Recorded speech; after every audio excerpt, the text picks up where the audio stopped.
Hello, this is Josh Oakes and welcome to MediaLeaders.com. In this video, we want to discuss some content marketing and PR tactics that you can use on your very own business. Now, on this video call, I have James Aldous. James, welcome to the video. Thank you, Josh. Thank you very much for having me. Hey, James, what do you do as Director of Communications at OpenX? Yeah, so I oversee a variety of different things covering broad public relations initiatives, social media, and I also oversee our exec speakers when they participate at industry events. But to introduce OpenX, we are one of the world's leading providers of digital mobile advertising technology.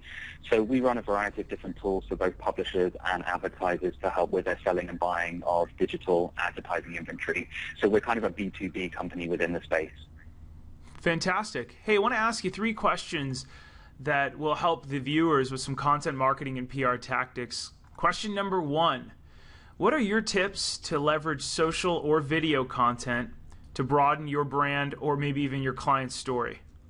Sure. Yeah. Well, I think one of the key things that I would always say within social media is be as creative as you possibly can be. I think hitting a good social media strategy with a really creative campaign and really good execution is worth its weight in gold. And what you can quite often find is that very creative campaigns can cost next to or near no money whatsoever. In my background, I worked for an NGO in London called Thames 21, and we came up with a fantastic campaign called Flash Mob the Foreshore that was primarily aimed at getting volunteers onto the foreshores of London to help with a clean-up exercise. So we did this very kind of innovative campaign that at that point in time, no kind of organization within our sector had done something similar.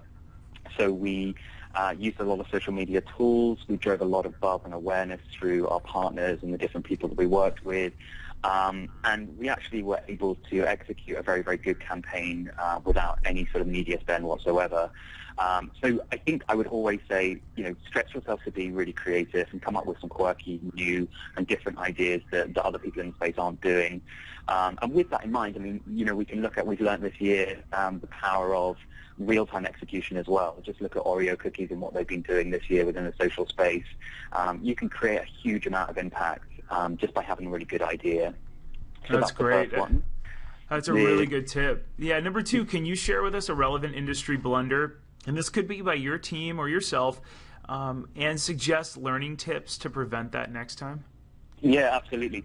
So I think you can take a step back and say whatever error you've seen in the social space, I think it comes down to one aspect, and that is not listening to your audience as well as you should be. I think as social media professionals, there's kind of like an implicit contract in place that you're agreeing to being in the space and you're agreeing to listen to your audience. One example that comes to mind is Eurostar's crisis back in 2009, where they had some trains which kind of were faulty and were stuck in a tunnel. And the company was very slow to respond. They weren't necessarily listening to their audience on the social space. And before they were able to respond, the story had already become the story of the customers. So they kind of lost control of that story. So that's kind of, one thing I would say. You should definitely be kind of plugged into your audience, listening to them, and really learn from them because they're going to help you become better. That's very wise. Hey, one more. And this is the last one. This is probably my favorite one, James. What are some new digital tools that you're using to tell your story or maybe even your client's story? Tell us what tools are working for you and then maybe some tools that aren't working for you anymore. Yeah, of course. So one of the key things that we played around with at OpenX with a lot of success actually is infographics. And these obviously are, nothing new, but something that we played with to help really explain our story and to clarify some of the things that we do within our space.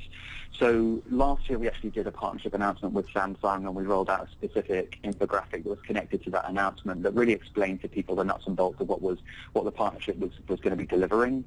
Yeah. So we saw some great results there through sharing that through the different social channels. And we reached around about 800,000 people, which was a pretty good achievement for that campaign. We also did one for Advertising Week last year where we kind of looked at the industry on a broad meta basis and jumped into the conversation with a different infographic, and that one we reached around about 2 million. So that's something that's really kind of worked well for us. Another thing that we've been lucky enough to participate in is sponsored tweets with Twitter. We were one of the first partners with Twitter back in 2011. And we've played around with various different campaigns with different objectives just to kind of see how it works for us.